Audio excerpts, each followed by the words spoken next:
Mesdames et messieurs, bienvenue et merci de suivre les informations sur RTI 1. Voici les titres de cette édition.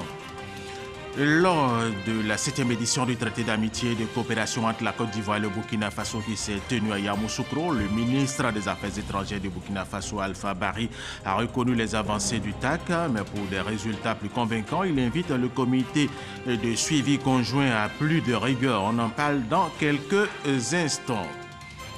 L'association Obésité et Diabète de Côte d'Ivoire et ses partenaires ont organisé le premier symposium sur les maladies chroniques non transmissibles.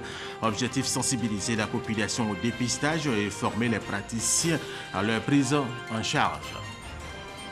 Et puis, depuis 8 heures ce dimanche matin, les 23 000 bureaux de vote sont ouverts au Mali. Les Maliens votent pour un scrutin présidentiel censé faire repartir le pays sur de nouvelles bases. Le Mali est toujours confronté à la menace djihadiste malgré 5 ans d'intervention militaire internationale. Le magazine de ce dimanche 29 juillet 2018 va s'intéresser à la contribution du Centre international pour le développement du droit, CIDD, à l'état de droit en Côte d'Ivoire et en Afrique. Notre invité est le président justement de cette institution. Il s'agit du magistrat François Comouin. Bonjour. Bonjour, monsieur Aloua. Merci d'avoir accepté notre invitation et à tout à l'heure pour les échanges.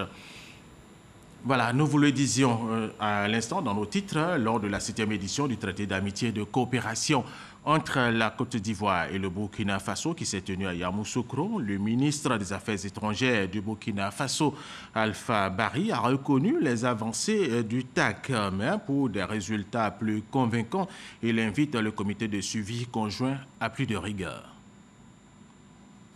Les résultats du traité d'amitié et de coopération entre la Côte d'Ivoire et le Burkina Faso sont-ils vraiment palpables?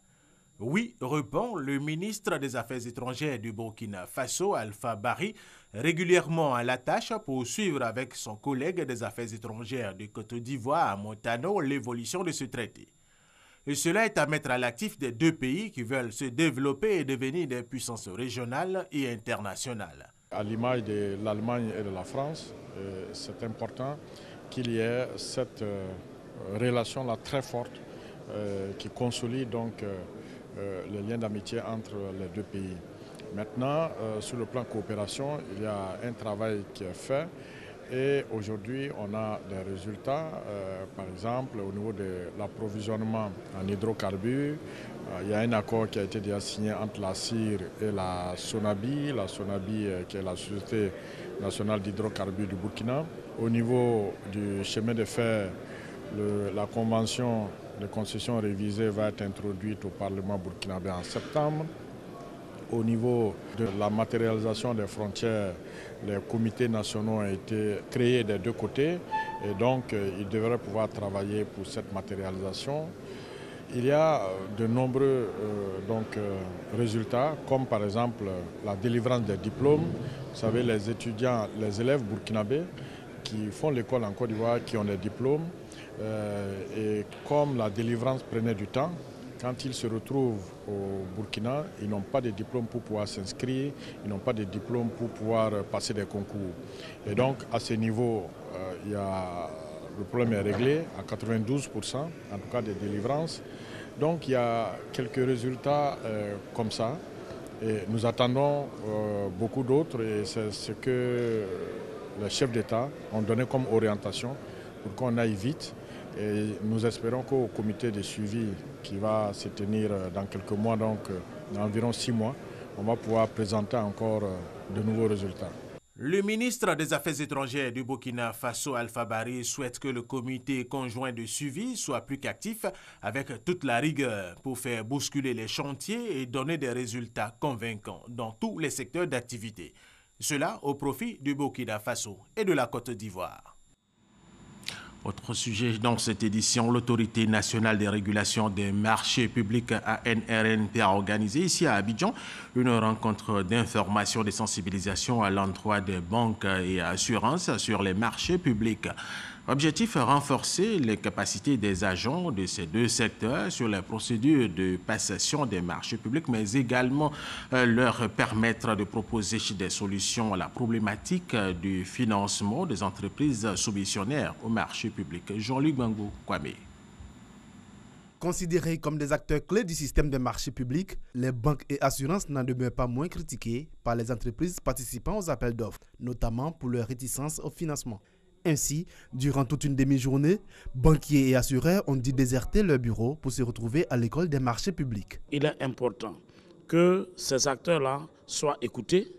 Il est important que les griefs qui sont soulevés souvent à tort ou à raison par les petites et moyennes entreprises ou par les sociétés soumissionnaires soient posés devant eux et que nous en débattions pour trouver des solutions idoines. L'occasion pour ces professionnels des banques et assurances de s'imprégner du rôle qu'ils devront désormais jouer dans le processus de passation et d'exécution des marchés publics. Dans le cas des marchés publics, les banques ne connaissent pas exactement à partir de quel stade un marché est bancable. Donc il est important que dans ce cas de cet atelier, que les différentes parties harmonisent leurs positions de manière à pouvoir faciliter la relation avec le système bancaire. Quand on dit investissement, on parle des risques. Quand on parle des risques, l'assureur est là. Et donc, on avait besoin qu'il y ait une clarification du rôle qu'on veut faire jouer aux assureurs sur les marchés publics. 2 communications ont été faites par la direction des marchés publics et l'autorité de régulation des marchés publics. L'assistance a été notamment instruite sur la contribution des marchés publics à l'optimisation des investissements, à l'efficacité de la gestion budgétaire et de l'aide publique au développement. Les professionnels de la filière bois se sont réunis aussi ici à Abidjan dans le cadre du projet de réglementation forestière, gouvernance et échéances commerciaux. Ils ont réfléchi à la mise en place d'une politique publique d'achat de bois légal de manière responsable, ce qui est du reste le souhait du ministère des Eaux et Forêts dans le cadre des marchés publics en Côte d'Ivoire. Didier Nguessan, Jean-Luc Gbangou Kwame. Chaque année, 1,9 million de mètres cubes de bois et produits dérivés proviennent des scieries.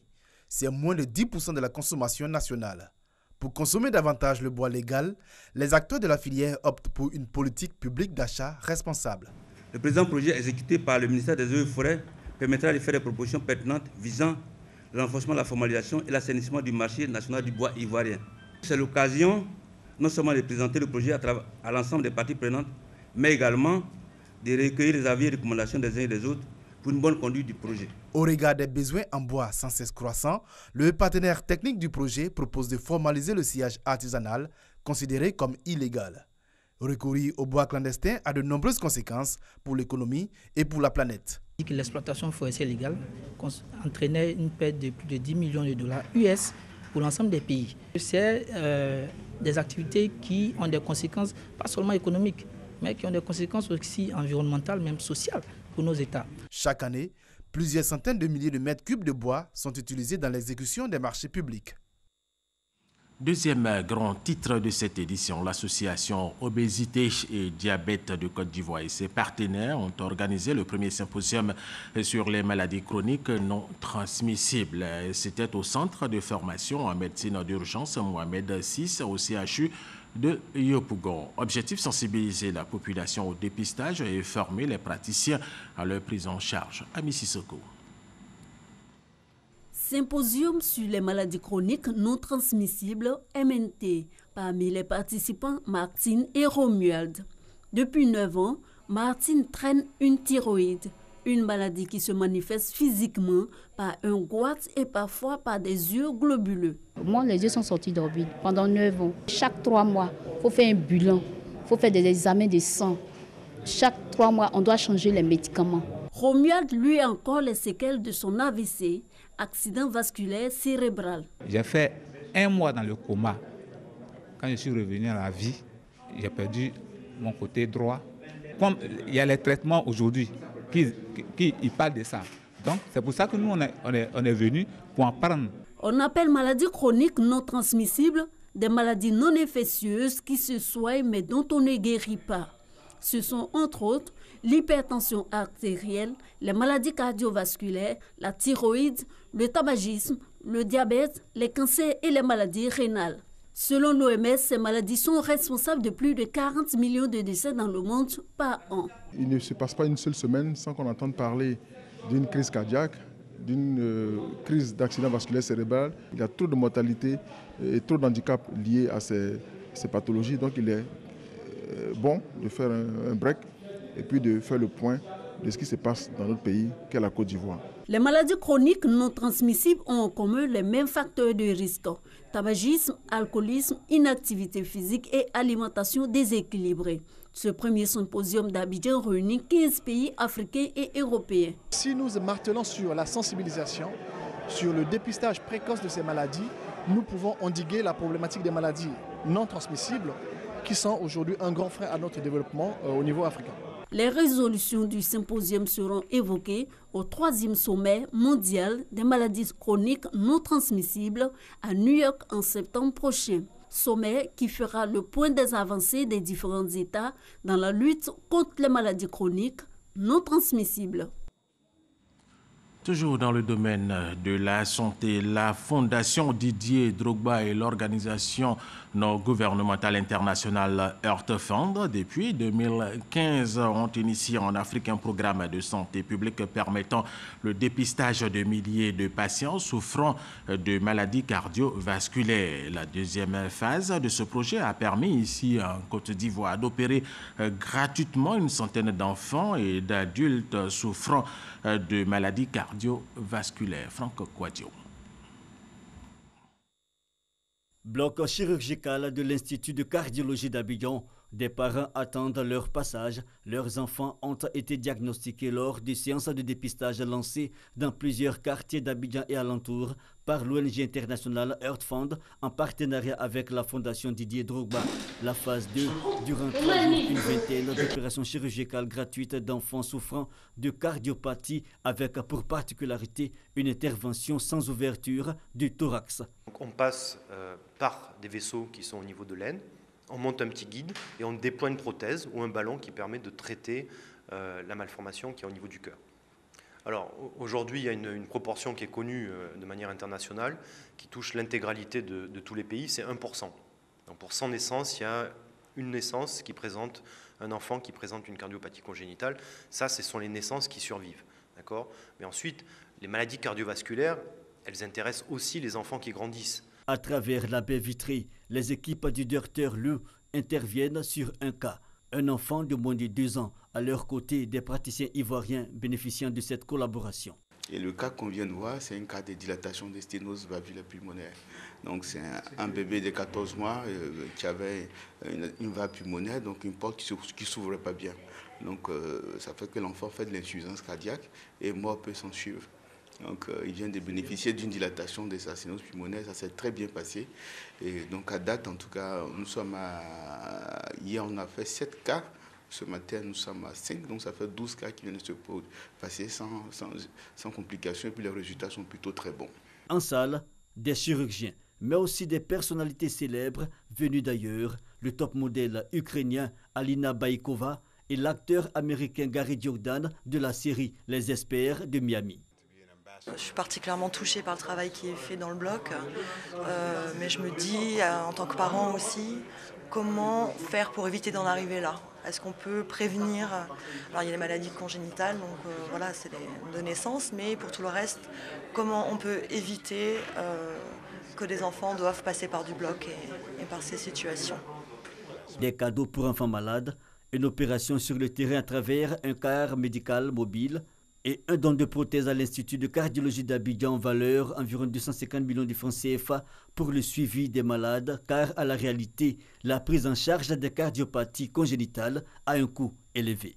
La prise en charge de ce type d'intervention, si vous devez le réaliser dans un pays européen ou en Europe du Nord, en tenant compte des coûts des soins, vous ne vous en sortirez pas à moins de 15 millions de francs CFA. Pour la méthode normale, 15 à 20 millions, ça dépend du cadre.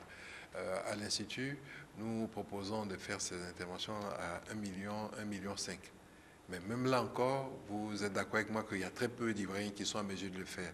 Cela d'autant plus que ces pathologies, ces affections ne sont pas prises en compte par les assurances. Notons que cette opération de Earth Fund et de la Fondation Didier Drogba a permis le dépistage de plus de 5000 personnes depuis 2015 en Côte d'Ivoire. Franck Kouadjo, véritable SOS pour les habitants du quartier Sikoji 1 Espérance, route de Bingeville, l'unique voie d'accès à le quartier. Un pont s'est écroulé sous la pression des eaux de ruissellement. Aujourd'hui, il est difficile pour eux de sortir de leur quartier. Le constat de Wilfried Hermanadjivé. On est en quelque sorte enclavé, voilà, puisqu'on ne peut pas sortir. On est avec nos enfants.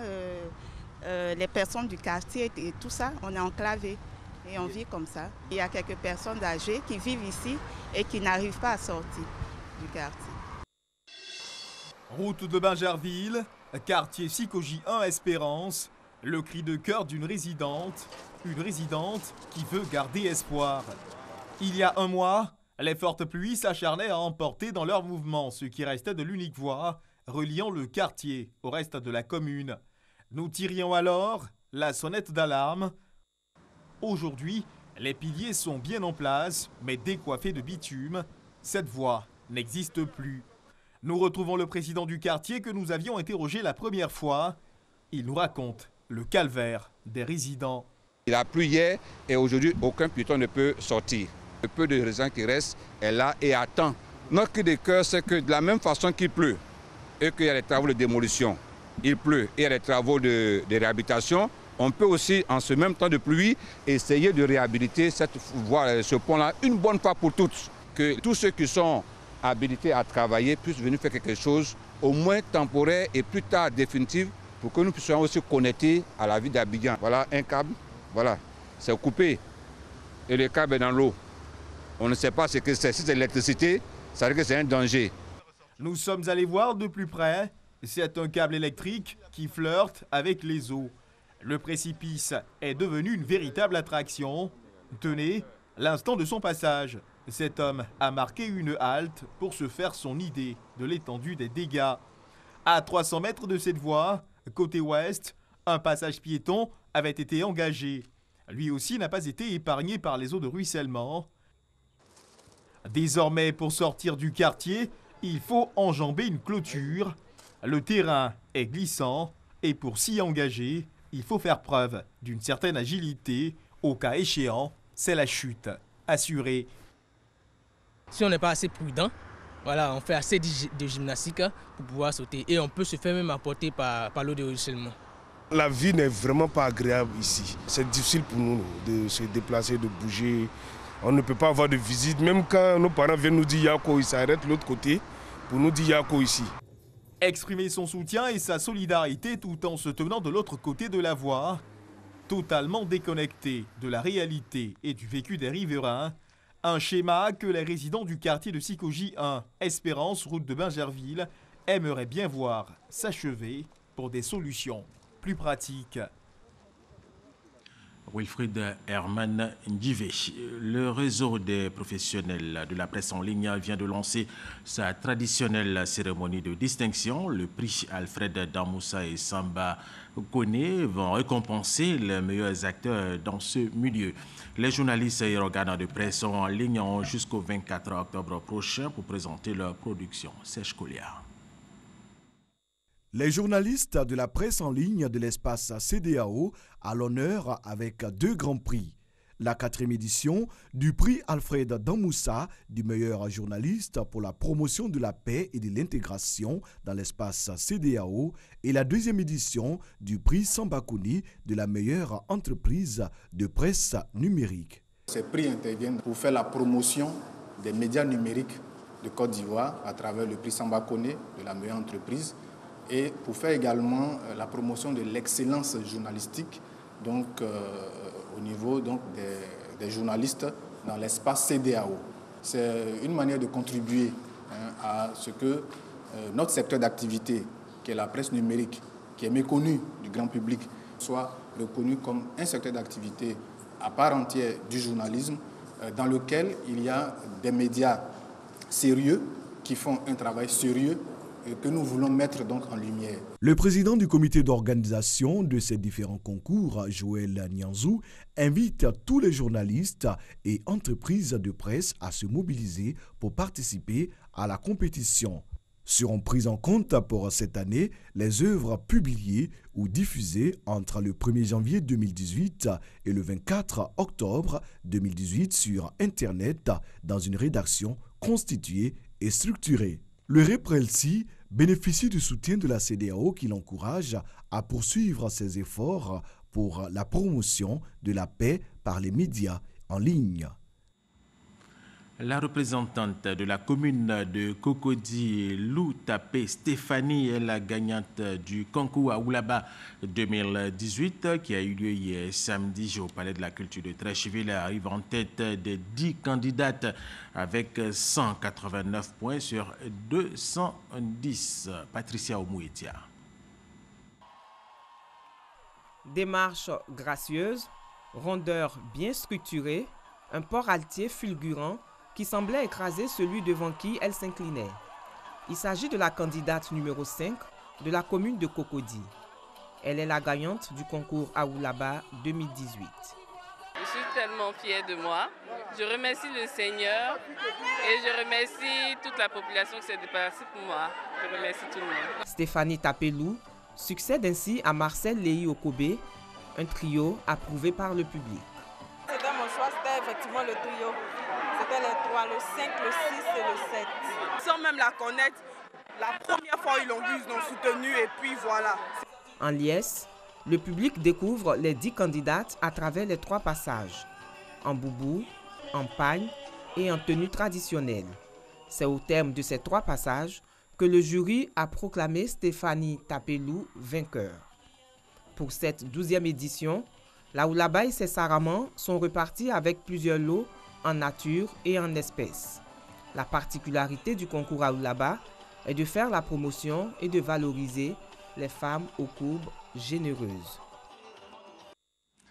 Voilà, bravo à vous, Lou Tapé et Stéphanie. Du 30 août au 1er septembre prochain, il se tiendra un salon festival sur la mer en présence des acteurs de ce secteur, ceux dont les activités sont liées à la mer. Le lancement de ce festival a eu lieu en présence de notre reporter Franck Quadio.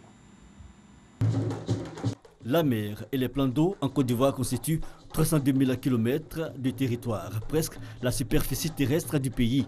Mais les ressources de ce trésor qu'on appelle or bleu, la mer, ne sont pas pleinement exploitées. C'est le constat du réseau d'action et de réflexion RARE.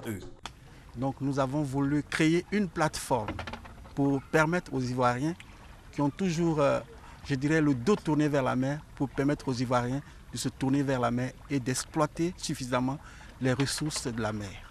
Une plateforme donc pour présenter les métiers, les opportunités économiques et la richesse culturelle liée à la mer. Le sens du festival de la mer, le Festimer. Quand vous prenez la population d'Abidjan, très souvent, elle se replie sur elle-même et les jeunes sont aujourd'hui portés vers la vente des terrains beaucoup plus que peut-être l'activité maritime. Nous voulons à travers le Festimer leur donner l'opportunité à nouveau de réhabiliter ces activités maritimes, mais de réhabiliter la culture de tous les peuples côtiers de Côte d'Ivoire.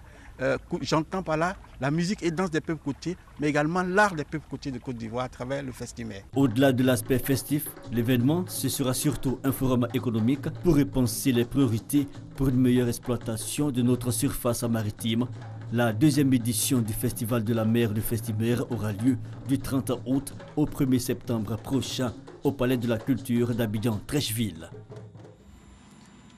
Le Festival international du riz d'Abidjan, FIRA, a été lancé le jeudi dernier à l'Institut Goethe, ici même à Cocody. Après 9 ans d'interruption, cette 9e édition sera l'occasion pour 25 artistes et humoristes d'ici et d'ailleurs d'égayer les populations au Palais de la Culture de Treichville le 3 août prochain. Isaïo Chodan. Et revoilà le Festival international du riz d'Abidjan, FIRA. Après 7 ans d'interruption, le Festival d'humour refait surface. Une lucarne pour détecter et confirmer des talents. Le niveau de l'humour en Côte d'Ivoire est en train de connaître une phase de professionnalisation. Mais il faut accompagner cette dynamique-là par du mécénat, par du sponsoring et qu'il y ait aussi la régularité des prestations dans des salles à Abidjan et aussi à l'extérieur de la Côte d'Ivoire. Le FIRA, une opportunité pour les humoristes ivoiriens et ceux venus d'autres pays africains de partager leurs expériences. C'est une joie immense que de retrouver encore le FIRA. On était vraiment désespérés. Nous devons laisser quelque chose pour la prochaine génération. Le transfert, c'est-à-dire le partage de ces valeurs-là doit se faire de façon qualitative. Et c'est dans ça que nous installons. On n'avait plus de véritable festival d'humour en Côte d'Ivoire. Aujourd'hui, le FIRA revient. Nous sommes très contents de trouver enfin un espace où nous pourrons partager notre regard. 3 spectacles vont marquer la 9e édition du FIRA. La nuit du One Man Show, le maquis du Dormican et le riz à chaud. Ce sont des spectacles qui permettront aux humoristes d'égayer leur public du 3 au 5 août prochain au Palais de la Culture de Treichville. Après 7 ans d'interruption, le FIRA est donc relancé. Les Maliens votent depuis ce dimanche matin pour un scrutin présidentiel censé dynamiser la mise en œuvre de l'accord de paix de 2015 et qui sera déterminant pour l'ensemble du Sahel. Les Maliens vivant en Côte d'Ivoire votent également. Ils sont 178 000. Olivier Irier, Gabriel Zadi. Les électeurs maliens en Côte d'Ivoire ont commencé à voter ce dimanche pour élire leur président. Une présidentielle âprement disputée entre 24 candidats dont le président sortant, Ibrahim Boubacar Keïta. Je veux que Mali avance. Voilà. Et puis que Mali, par exemple, il n'aura fini. Il y a mon pays, c'est ça, je suis venu voter. Dans la commune du Plateau, au collège moderne, lieu de vote, l'importance du scrutin pour les Maliens est dans toutes les conversations. Vraiment, il y a beaucoup de candidats. Mais moi, je fais appel à tous les candidats. Être sérieux. Vraiment, celui qui a gagné, tout le monde n'a qu'à mobiliser pour l'intérêt d'une nation derrière la personne. Ceux qui ont perdu, ils n'ont qu'à faire plus. Bon, on prie à bon Dieu de donner longue vie. Peut-être si tu n'as pas gagné cette élection, prochaine tu vas gagner. À ce que je prie à tout le monde pour l'intérêt national. Des policiers, des observateurs de la société civile, de l'Union africaine et de la CEDEAO ont été mobilisés pour cette élection qui s'ouvre dans un climat détendu à Abidjan et à Bouaké, les 2 villes retenues pour accueillir les électeurs maliens. Nous remarquons que dans chaque bureau de vote, vous avez un représentant de l'opposition, vous avez un représentant de la mouvance et vous avez les délégués des candidats, ceux qui ont bien voulu se faire représenter. C'est équitable, c'est transparent. Ils sont 147 260 électeurs à Abidjan pour 343 bureaux de vote et plus de 32 000 Maliens sont appelés aussi aux urnes à Bouaké pour 90 bureaux de vote. L'ambassadeur malien en Côte d'Ivoire appelle ses compatriotes à la mobilisation. Je pense que cette élection est importante à plusieurs titres. D'abord, c'est la démocratie. C'est un jeu démocratique, un exercice qui se fait tous les 5 ans. Il est le nouveau président de la République. Donc, ça renforce notre démocratie, l'ancrage de la démocratie malienne. Cela est important. Une fois que la démocratie est ancrée, elle est renforcée, ça impacte naturellement sur la vie du pays, sur la stabilité, sur la sécurité, sur le développement du pays. En Côte d'Ivoire, comme au Mali, cette présidentielle marque un tournant décisif dans l'histoire du Mali, toujours sous la pression des groupes djihadistes qui menacent la sécurité des biens et des personnes.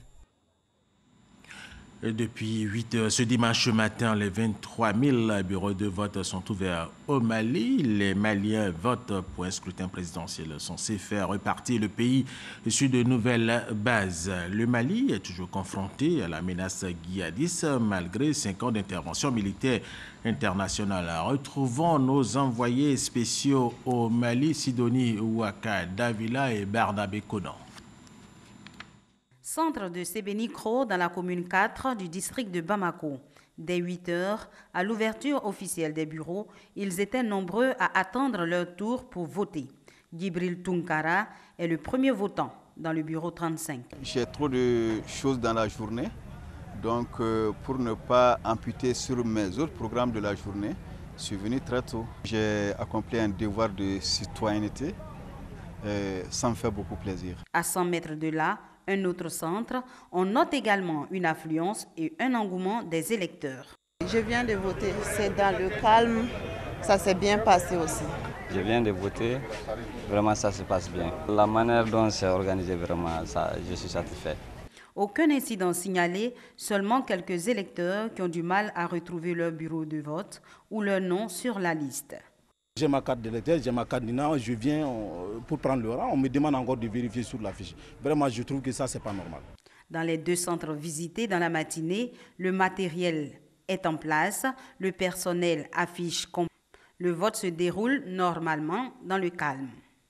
12 425 inscrits dans ce centre pour 25 bureaux de vote. Le candidat Ibeka vient de glisser son bulletin dans ce centre de Sebeni Koro. Après lui, certainement, d'autres candidats viendront pour accomplir leur devoir civique.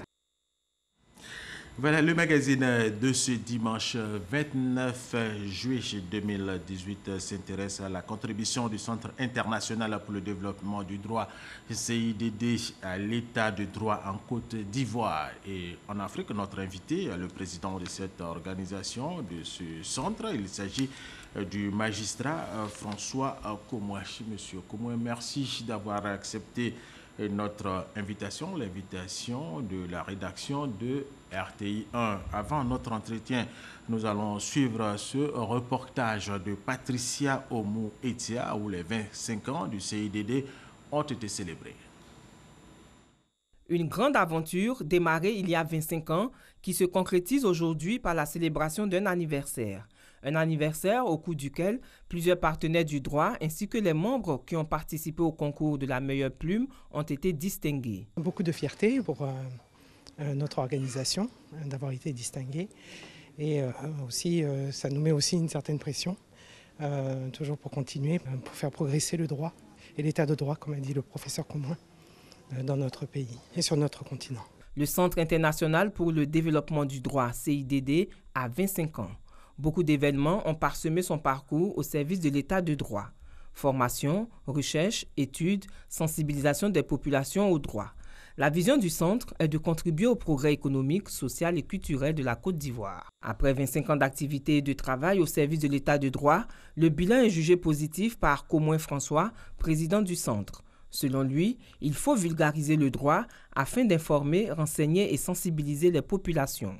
Le Centre international pour le développement du droit est une association apolitique et scientifique créée le 23 mars 1993. Les membres sont entre autres des chercheurs, des magistrats, des avocats et des juristes. Monsieur Komouachi, pourquoi vous avez créé le CIDD? Quelles sont vos missions? Alors, nous avons créé le CIDD à partir d'un constat tout simple. C'est celui de l'importance du droit pour la paix et le développement économique et social. Et donc nous nous sommes dit qu'il est important qu'une institution se charge de promouvoir ce droit et d'en assurer le développement.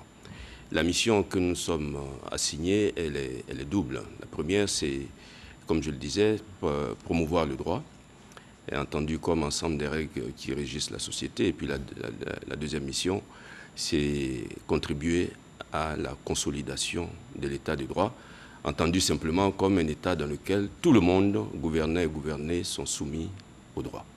Et donc nous partageons une passion commune, celle du droit, et nous avons un objectif commun, une vision commune, c'est celle de l'intérêt général et de la justice pour tous. Et c'est la passion qui vous a amené à créer le CIDD? Absolument, absolument. Très bien. Alors, le droit est très important pour la paix et l'équilibre social, vous l'avez dit à l'instant. Est-ce que vous avez le sentiment que vous vous êtes fait entendre et même, surtout, comprendre depuis que vous existez? Oui, ce sentiment, il nous habite. Il nous habite parce que nous travaillons sur 4 axes, la vulgarisation, la formation, la documentation et la recherche en droit et sur le droit. Et ce sentiment, il nous habite.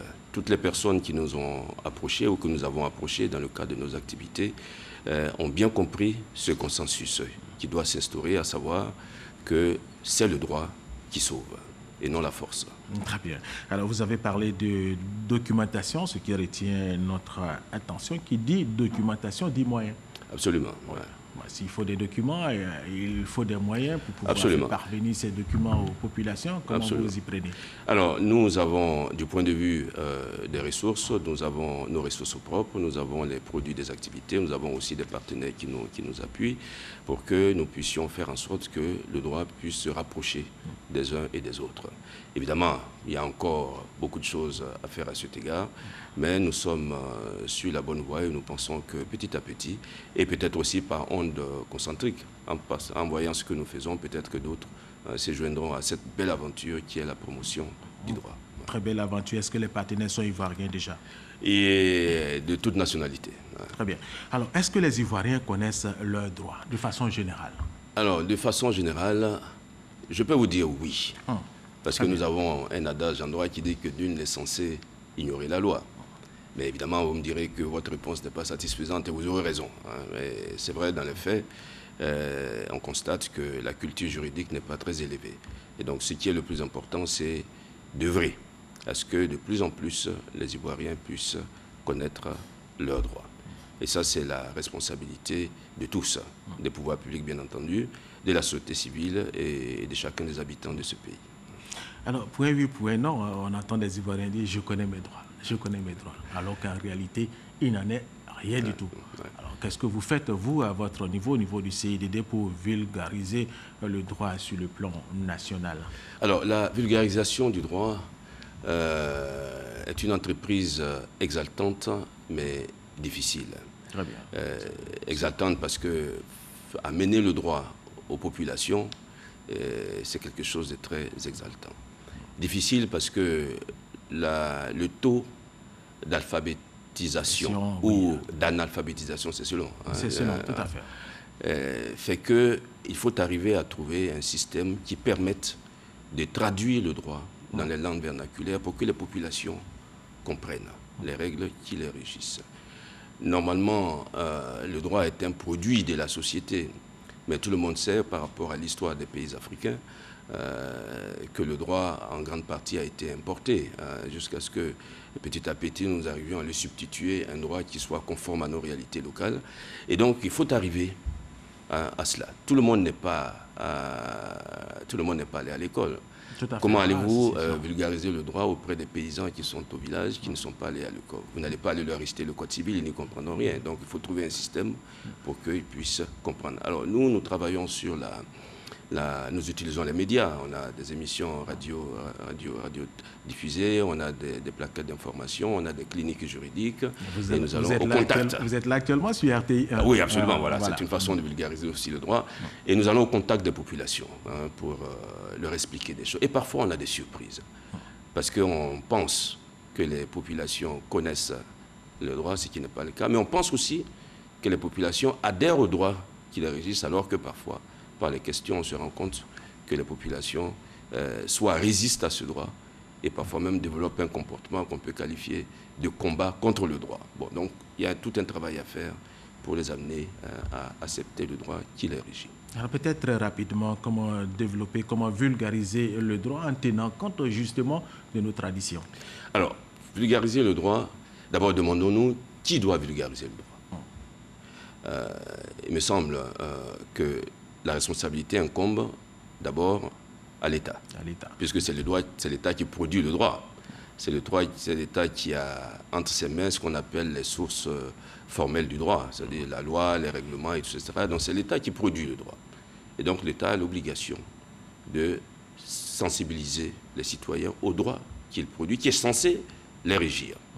Ensuite, qui dit État parle de ses démembrements aussi, les collectivités locales et tout ça, et la société civile, un peu comme nous, qui venons un peu à l'appui, vous accompagnez justement à cette promotion de subsidiarité, et puis aussi le secteur privé, concernant les lois qui encadrent l'activité économique.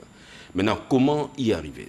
Bon, il y a les programmes d'enseignement, qui sont un bon canal. Il y a aussi les cliniques juridiques, j'en parlais tout à l'heure. Il y a les plaquettes, les prospectus, il y a les contacts avec les populations. Alors, les médias ont un rôle capital. Vous voyez que vous avez, je sais pas si vous avez votre, le journal en langue vernaculaire. Oui. Voilà. À l'époque, il y avait le cela. régional qui le régional, voilà. voilà. Service qui s'en occupe. Et donc, je me dis que si la RTI prenait sur elle d'avoir quelques jours dans la semaine, 2 ou 3 minutes pour vulgariser le droit petit à petit, ça rentrerait dans la conscience des gens. Et il nous faudrait des gens pour la traduction aussi. Hein, oui, mais ça c'est tout un système à mettre en place. En tout cas, nous on est candidats à vous aider avec votre contribution, bien sûr. On va y arriver. C'est très très important. Belle proposition. Alors, est-ce que le droit de l'Ivoirien est respecté en Côte d'Ivoire? Alors, est-ce que le droit de l'Ivoirien est respecté? J'allais vous demander, est-ce que les Ivoiriens respectent les droits des autres Ivoiriens? Parce que la question doit être perçue à 2 niveaux. Il y a le respect des droits des Ivoiriens entre eux, et il y a le respect des droits des Ivoiriens par les pouvoirs publics. Souvent, quand on pose cette question, on voit les pouvoirs publics. Mais dites-moi, est-ce qu'un Ivoirien respecte le droit de son voisin lorsqu'il est construit de telle manière qu'il a une vue plongeante sur sa cour, etc. On peut multiplier les exemples. Et lors des inondations récemment, voilà, il y a eu passé. Voilà. Et donc, parce que en fait, comme on le dit toujours, ta liberté ou l'exercice de ton droit, on peut dire ça plus. Et là, l'État réagit aussi. Voilà, s'arrête là où commence la liberté et le droit des autres. Et il me semble que le plus important n'est pas tellement le constat des manquements à cet égard, mais surtout, est-ce que ce constat est sanctionné? Parce qu'en fait, quand un individu est lésé dans son droit, il doit pouvoir s'adresser à la justice pour que la justice le rétablisse dans le droit qui est lésé. Parce que de toute façon, vous savez que l'homme, de façon spontanée, ne va pas vers le respect du droit. L'homme cherche toujours, de par sa condition bien sûr, à dévier, à contourner, etc. Et donc il faut le ramener à cela. Et ça, c'est le rôle de la justice. Et donc, si le droit n'est pas respecté, la justice est là pour que les violations soient sanctionnées. Très bien. Alors, est-ce que tous les juges rendent toujours de bonnes décisions? Alors, voilà, j'entends parfois dire « Ah oui, les décisions des juges ne sont pas justes et tout ça », mais personne n'a jamais produit une étude sérieuse sur la question. Et c'est vrai que... aux juristes de le faire, peut-être. Pourquoi pas? Oui, peut-être. Mais voyez-vous, le juge est un homme.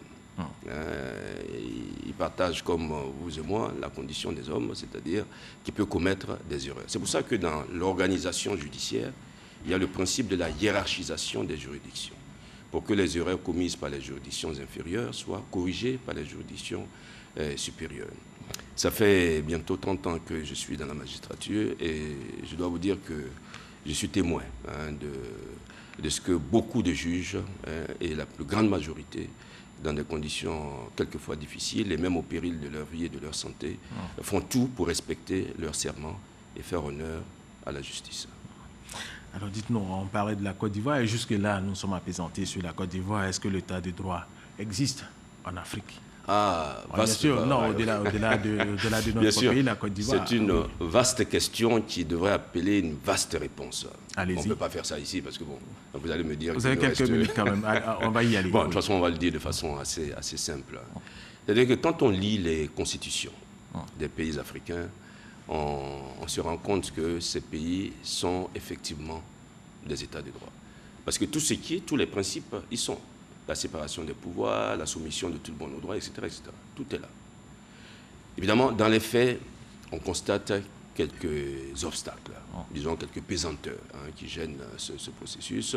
On peut en citer quelques-uns si vous voulez. Là, par exemple, on en parlait tout à l'heure, la faiblesse de la culture juridique de la population, le recours à la violence comme moyen de règlement des conflits, la corruption. Vous voyez, la corruption a ceci de pervers en matière d'état de droit, que ça vous permet d'obtenir ce à quoi vous n'avez pas droit et ça vous permet de vous soustraire à ce à quoi vous êtes obligé légalement. Tout à fait.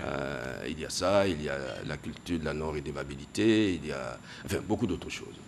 Mais ce qui est réjouissant, bon, pas consolant, je dis réjouissant, pas consolant, il y a une nuance, c'est qu'il y a un professeur de droit, le professeur Godidek, qui fait autorité dans ce domaine, qui a dit que l'état de droit est un idéal vers lequel il faut tendre. Et qu'aucun pays au monde ne peut dire qu'il a un état de droit conformément aux principes prévus. Le plus important, il me semble, pour les pays africains, c'est d'identifier les obstacles et petit à petit de les éliminer pour que l'état de droit se consolide davantage. Tout le monde y gagne. Et on peut y arriver. On peut y arriver si on le veut. Si on le veut. Alors, on va revenir au CIDD qui a 25 ans. 25 ans, beaucoup a été fait, mais beaucoup reste à faire. Oui, beaucoup reste à faire, oui, très rapidement. Nous sommes contents du bilan, ça a été dit, mais il y a beaucoup de choses à faire. Je vous ai dit, l'état des droits est un idéal, donc il faut y travailler régulièrement. Et puis aussi, il faut faire en sorte que le droit soit vraiment connu. Alors, si vous me permettez, rapidement, deux choses. La première, c'est que vous avez parlé, me demandé si les droits des Ivoiriens sont respectés. On en a parlé, mais je voudrais ajouter que les Ivoiriens doivent aussi respecter leurs droits, accomplir leurs devoirs et leurs obligations. Ce que la loi dit de faire, il faut le faire. Ensuite, la deuxième chose, c'est que notre pays a fait le choix du droit et de l'état de droit. Alors, maintenons ce choix et travaillons à ce que, quotidiennement, le droit puisse prévaloir. Et ce sera votre mot de la fin. Nous recevions pour le magazine de ce dimanche 29 juillet le président du Centre international pour le développement du droit, CIDD. Il a été question de la contribution de cette organisation, de ce centre, le CIDD, à l'état de droit en Côte d'Ivoire et en Afrique. Notre invité était le président du CIDD, le magistrat François Komoué. Jean-Jacques Kwame a supervisé cette édition, également ce magazine. Merci aux techniciens. Merci à vous de l'avoir suivi. Et restez avec nous sur RTI 1.